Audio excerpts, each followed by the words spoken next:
So right now, a lot of people are actually reading Trump's threat to Germany completely wrong. The headlines say that this is about troops, about America's withdrawal, NATO's weakening or effective collapse, and of course, Germany being abandoned. But that's actually probably the least important part of this very complex story. Because arguably the real danger, especially for Germany, is not about 5,000 troops leaving. And ironically, Trump may not even be the biggest problem here either. Now, I know that that may well sound counterintuitive, but the deeper you look, piecing together many different elements, the more you realize this isn't simply a story about military withdrawal. It's a story about assumptions collapsing, about Europe discovering that the relationship it's depended on for decades is changing even faster than we all thought before. And crucially, that Germany actually, of anyone, is preparing for the wrong threat. Because what a lot of people perhaps are missing is that the troop withdrawal may actually be a distraction from a much larger shift happening underneath. A shift involving trade, military dependence, Iran economic decline, and a version of the transatlantic alliance that increasingly looks conditional rather than permanent. So by the end of this video, I want to explain why Germany's threat from Trump is not actually about weakening Europe in the way people assume. In fact, it may be forcing a transformation that leaders privately know is long overdue, but goes way further than we've all ever anticipated. Let's jump in. This is The Global Gambit. How you going? You're watching The Global Gambit, coming to you from Romania at the moment. This is a channel that looks at geopolitics, grand strategy, economics, and the forces shaping the international system. Right now, one of the biggest questions that has emerged in the past couple of days is Trump actually going to pull tens of thousands of troops out of Germany, out of Europe? And what does that mean for the continent in the next few months, let alone years? Most commentary is focused, understandably, on the big number of 5,000, although as I record this, more information is coming out that it may not be the end, it may be even more. But I think that's missing the bigger picture entirely, because the real issue here isn't really just about the troop numbers, of course. It's about Europe's level of misunderstanding about Trump's willingness to change America's overall relationship, not just with the continent, but with the world, and how he's going to do that.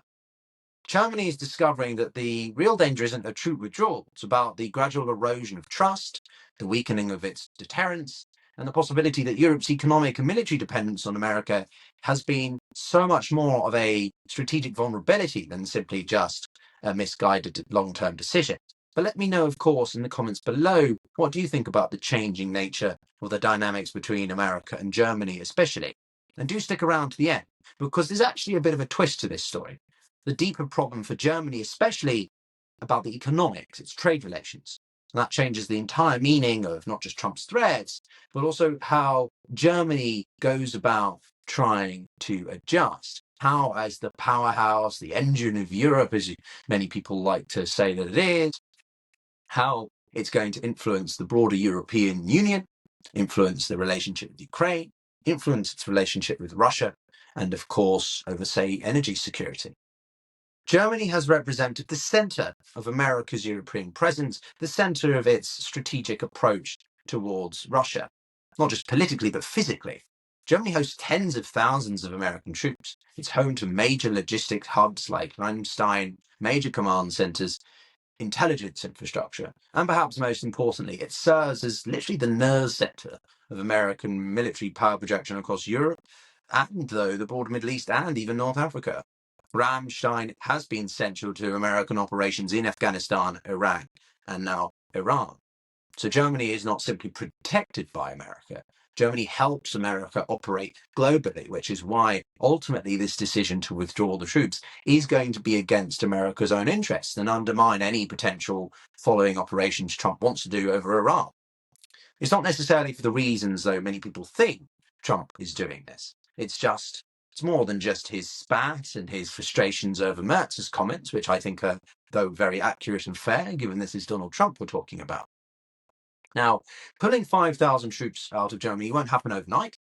It sounds huge, but in reality, it represents a relative modest adjustment. As I say, Germany hosts around 36,000 troops. Europe hosts roughly 85,000. And so the reduction is more of a symbolic than transformative, unless Trump can get away with reducing more troops out parts of the continent. A large proportion of these forces were stationed there primarily to defend Germany. No, they're actually there to support the broader American military operations. So rotations change, deployments shift, numbers fluctuate. But even the German government themselves quoted as saying that they could see such a reduction as foreseeable. And so it tells you something important, that Berlin, Germany, hasn't really been panicking. Officials largely believe that Europe can eventually, and is already taking efforts to replace this military gap. Germany and many of the companies within Germany, Volkswagen, are trying to stem the flow of reduction in American provision of arms, for example. And over time, that will become more and more possible. Now, the troop withdrawal appeals tied less to military logic and more to the political frustration, unsurprisingly. And that's where things become very dangerous, though.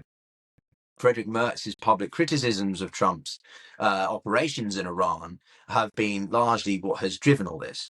He suggested that the US has lacked a coherent strategy, which is obvious, and he has claimed that Iran is humiliating America with these negotiations, which in many ways it is.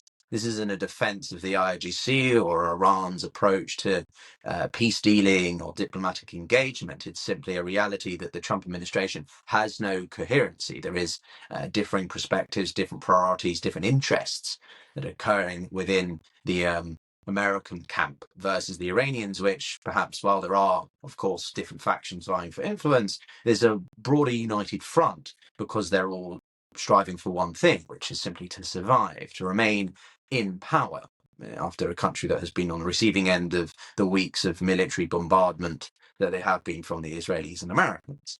Ultimately, therefore, Trump is perhaps well aware that he's not getting what he wants from the Iranians, and therefore to hear such blunt statements, especially from a place like Germany and the German relationship to the Americans, given the past 80 years, is particularly difficult or annoying, unpleasant for Trump to hear from Chancellor Merz.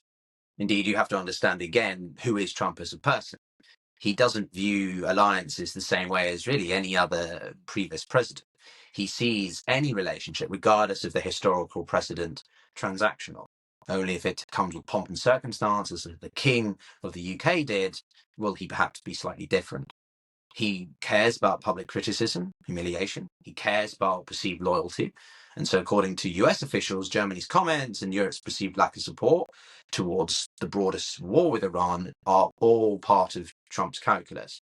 This is no longer simply about burden sharing. It's very personal, and usually always is for Trump. And it's these personal politics, inside alliances, that become the deeply destabilizing force. Because once alliances become emotional, rather than institutional, predictability goes out of the window, let alone the policy and pragmatic, the practical, physical sides of things. Indeed, the deeper issue is not one about troop reduction. It's the growing sense that the transatlantic relationship is largely disintegrated at this point. And that matters because, as a channel which is pro-European, I have my objectivity, but I also have my preferences. And this is a channel that looks at the importance of a European autonomy, sovereignty, strategic deterrence, greater military self-reliance. Well, that is happening, but it takes time. And no amount of European decision-making is going to be able to replace the military support and logistics that America provides. The gap is dangerous because Europe exists in this uncomfortable middle ground right now, too dependent to stand alone, but also too politically divided over what exactly to do and how quickly. And so the increasing uncertainty about how committed Washington could be, there are of course checks and balances on Trump's power in the White House, but it's still a reality check, yet another one for Europe. Now, one of the least discussed aspects of this is much more about than just troop withdrawals. It's about the Biden administration previously agreeing to deploy advanced missile defenses to Germany. These included things like Tomahawk cruise missiles and the Dark Eagle hypersonic missiles. Now, these systems matter because they close a massive deterrence gap.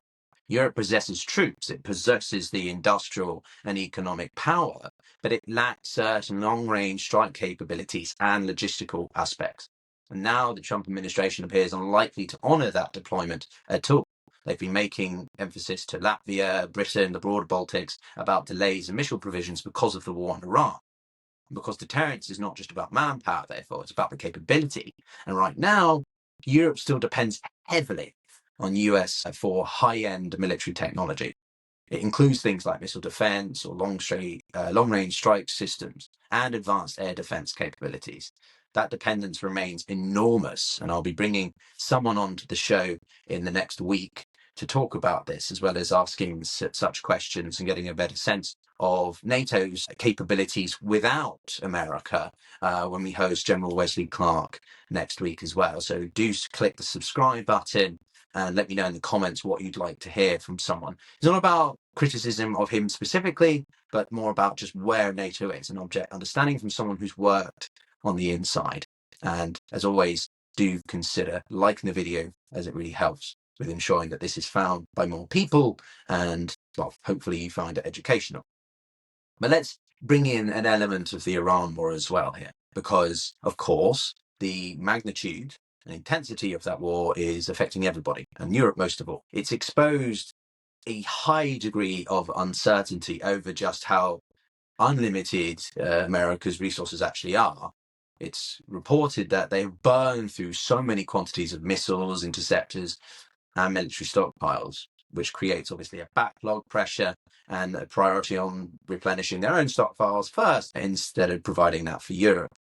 Now, Europe can spend more money, but money alone does not create weapons overnight. Of course, the supply chains and factory production lines matter as well. And at the end of the day, as a nation state, you're going to prioritize your own self-interests over your allies.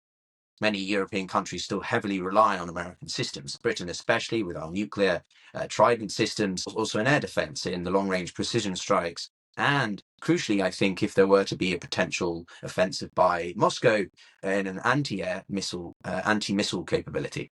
So there's a bottleneck here because Europe is trying to rearm at precisely the moment America has fewer resources to provide, let alone the growing decoupling that is occurring at a broader political and strategic sense.